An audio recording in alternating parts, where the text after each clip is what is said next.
think I meant that. Don't think I meant that.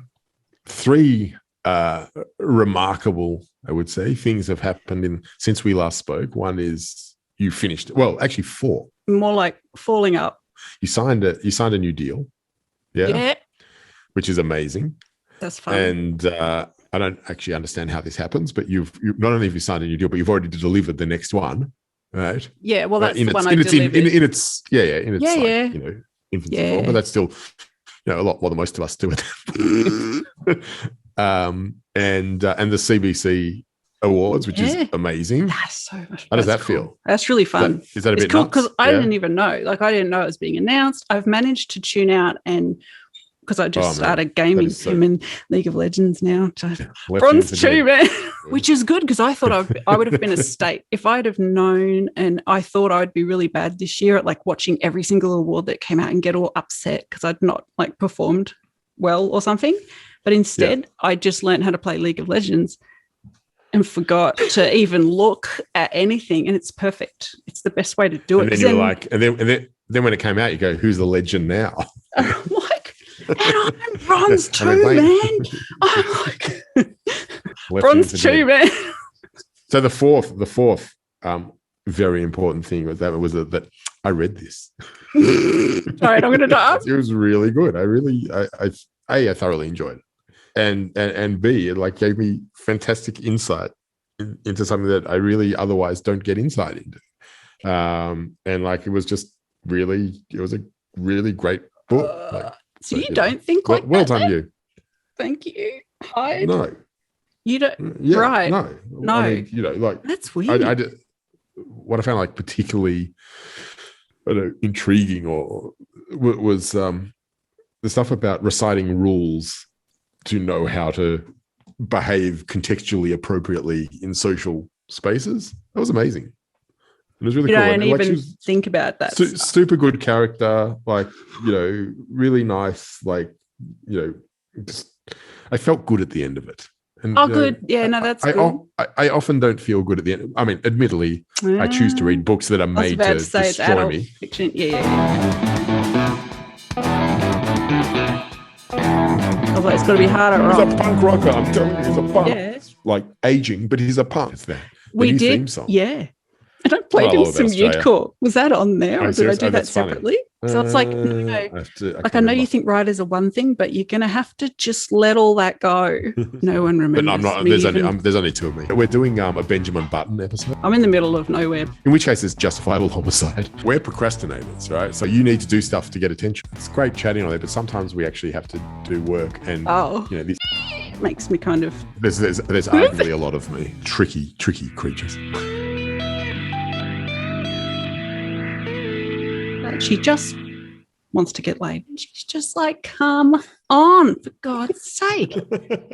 Just quick, get it. Go, run, man. I just need to get laid. Recording, thanks, mate. I've started this thing where I'm returning to books I love. Yes, books you love. Yeah, like, you just remember. There's the only book that I regularly reread is I Am the Cheese, right? I read that probably once a year. I was going to say, it's just like a once a year. Yep. Yeah. And I reckon I first read it when I was 15. So that means I've read it probably 30 times now, right? It's probably my most read book of all time. And there's probably some years that I've read it more than once. But then I thought, to go back to the books that I remember having a huge impact on me and read them again. Yeah. Have you had that go wrong yet, though? I've had that go wrong. I haven't go wrong in the past. I did. This was another thing that I sort of did a blog on about a few years ago. But then I realized those books aren't the ones that I should have been rereading. I'm trying to reread not necessarily my favorite books, but books that I just remember really having an impact on me, and that often usually kind of fly under the radar. Brodex Report, Philippe Claudel for Ben Hobson. We did he's got a new podcast which is Burgers and Beers with Ben. And I did the first one, and it basically he gets an author to come and chat about a book that they love.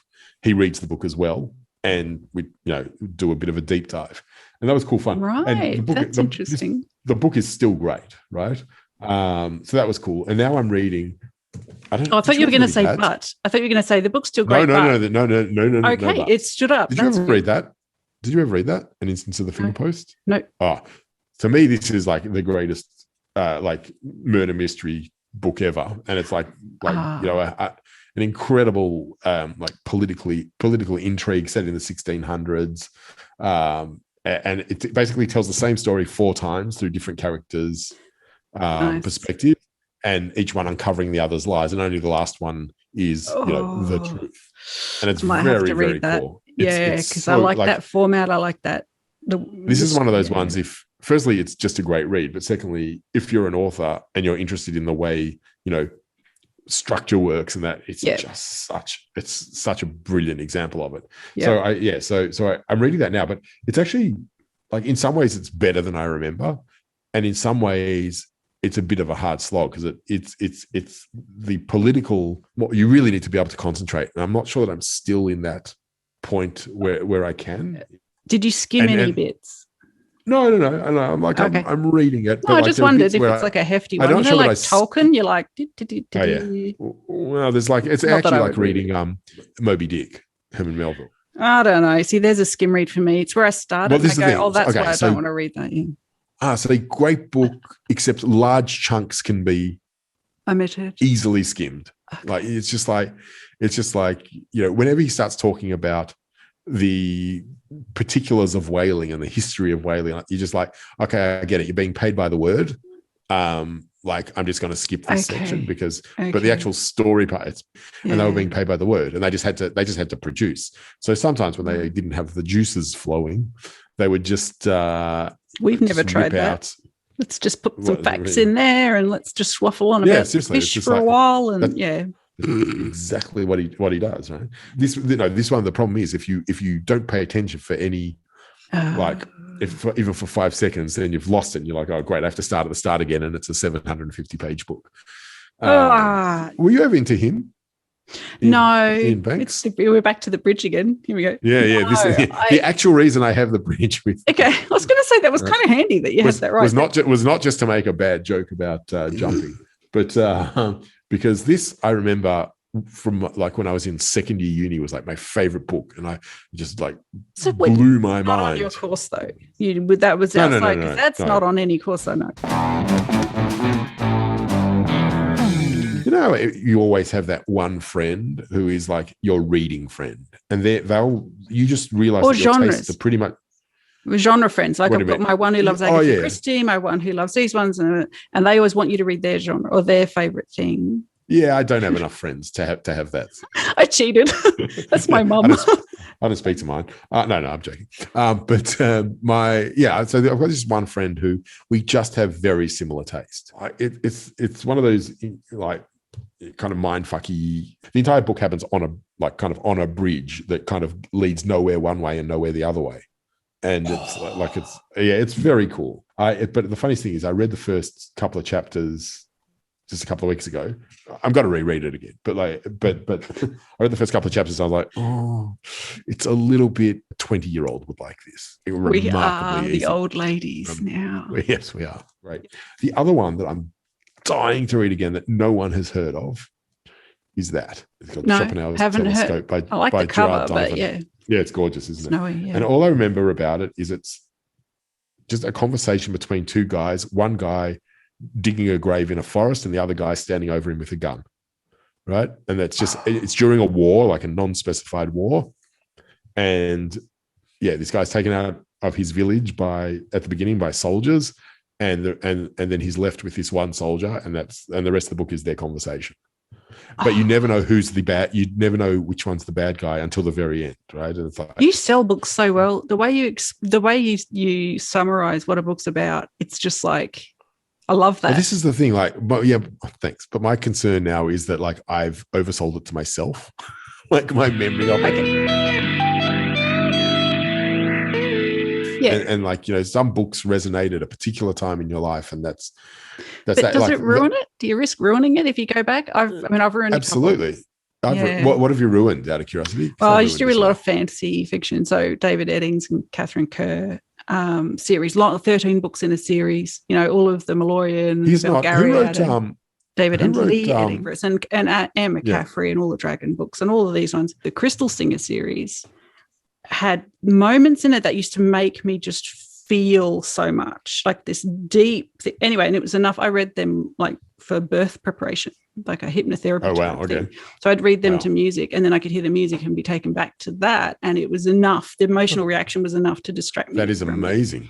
So cool. But when I look back, Dave, and David and Lee Eddings and those ones in particular, when you look back with a feminist eye or just a human, you kind of start to think, okay, at what point are we making a point in our book, and at what point are we just reinforcing those? Right. And so Murakami is one of those ones who's exactly that. Like, I still sort of like him, but I think the older I've gotten and the kind of better, I just don't like his attitude to women that comes through in the book. I'm a lot fussier about it now. Yeah, me too. I don't feel like I'm in a position to criticize another author, because none of our books are perfect. It's my if you win the CBCA award, then you can. And you're just like, CBC award winner.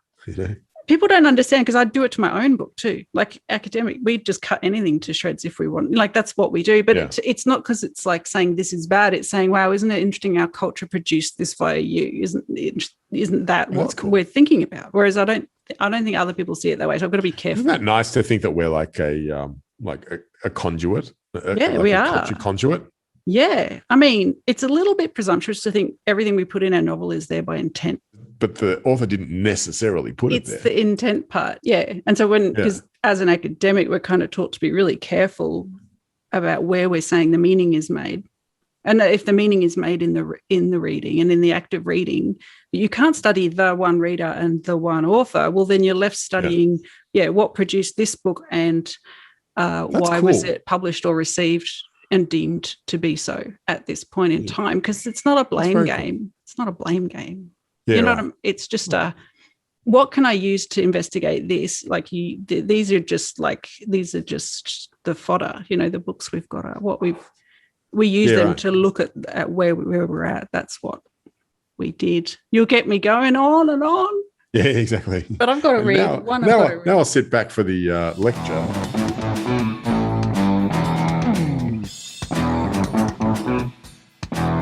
Author is dead. Except, that's true. We're out. It's true. But isn't it interesting to see what people read into your book? Don't think I meant that. I'm better at him in League of Legends now. Our moment there. Left him for dead. Bronze 2, man.